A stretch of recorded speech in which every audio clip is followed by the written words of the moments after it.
This lovely little fern is called the Blechnum penna marina.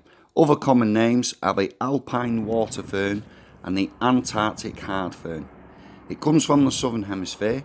It's mainly found in South America, Australia and New Zealand and various little sub-Antarctic islands. These particular plants were found on the Falkland Islands, which are a few hundred miles east of southern Argentina.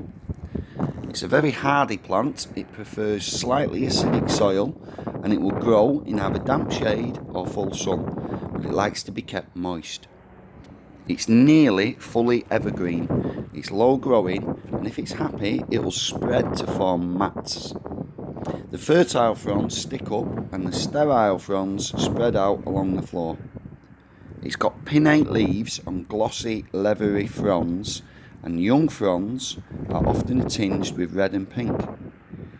It's quite low maintenance, this plant. If you're a tidy freak, you might want to cut off dead leaves as and when they occur, but other than that, just don't let them fully dry out and they'll be fine.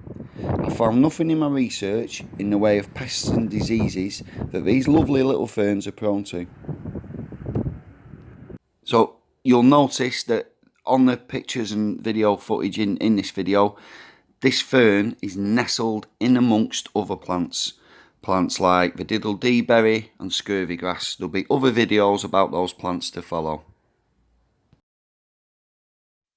So if you like watching this plant, please give it a thumbs up. And also, for other Falklands wildlife and plant related videos, check out the link to my Falklands playlist. Thank you very much.